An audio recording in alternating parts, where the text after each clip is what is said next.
Nursin Guney is a professor of economics and social sciences at Nisantasi University and is also a member of Turkey's Presidential Council for Security and Foreign Affairs in Ankara. Nursin, good to have you.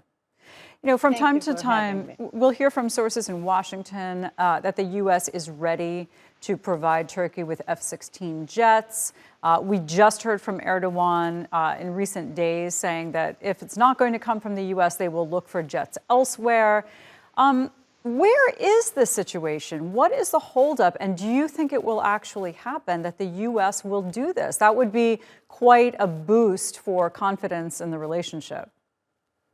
As you mentioned, I mean, Turkey is ready to have these F-16s modernized, and she's ready to purchase them as U.S. President Biden has promised to Turkey. But we know that in the Congress there were some resentments from certain lobbies. But it's crucial because we had several problems due to U.S.-American relations coming, especially from the previous administration up until now. But Turkey is ready to, somehow manage the relations, at least on issue-based cooperation, as it's been mentioned, the relations at the moment rest on, agree to disagree on certain issues. But of course, there are lots of opportunities as being two allies in NATO, and also having a long history of relations between Turkey and, U.S. There is an opportunity to cooperate on an issue-based wise. So these F-16s purchase that, as it's been, promised to Turkey by U.S.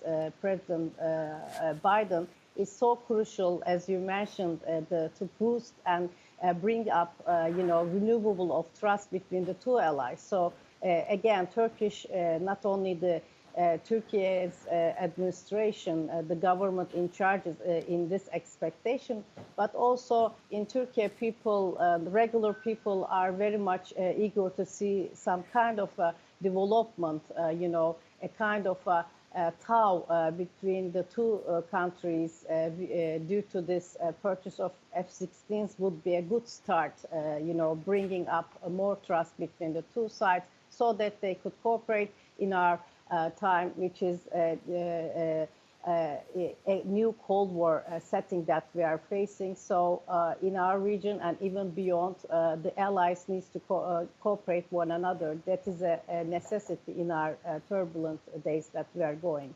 Yeah, and there's been some pretty strong statements lately, some strong rhetoric on the part of Turkey about the West supporting groups that Turkey considers to be terrorist groups, on the actions of U.S. House Speaker Nancy Pelosi, on sanctions against Russia, and so on. So those kinds of strong statements, does that set the relationship backwards, or are those kinds of things just expected and can be worked around? I mean, this doesn't bring any good to the relations at all. I mean, Pelosi's words does not rely on truths. There are real truths about what she's talking about. I'm not even sure she does know the details. So, I mean, it is best to work on, trustful relations based on, facts that is, legitimate. And but in Turkey, as I said, even our president said so. We are ready to, cooperate on issue-based cooperation rather than, giving attention to these, these rhetorics that is coming from here and there. This doesn't help to anybody else. And other than a personal interest of Nancy Pelosi, I'm so sure. Got it. And because you're on the Presidential Council for Security and Foreign Affairs, I'm going to ask you, I mean, just in the last few days, we saw President Erdogan meet with Russia's President Vladimir Putin. Turkey's been trying to play the role of mediator, trying to make some progress. What can you tell us about that meeting and what could have come out of it? Well, it's very important. As you mentioned, Turkey tries to be playing the role of mediator between Russia and the West in general, because there is a war that is going on for like 7 months now. This brutal war is between Ukraine and Russia. is hurting mostly these two, not only these two states, but this negative side effect is going beyond this war between the warring sides. It has got a negative effect on energy crisis, food crisis, and Sure. Turkey having this role of balancing relation between West and us, and keeping this dialogue channel open with Yeah, Moscow but Nursin, yeah. do you know anything about what Putin's stance was in that meeting? I mean, we recently heard the German chancellor say that he had a 90-minute phone conversation with Putin, and Putin showed no sign of desire to change anything in Russian strategy towards Ukraine. Was Turkey's President Erdogan able to get anything more from him?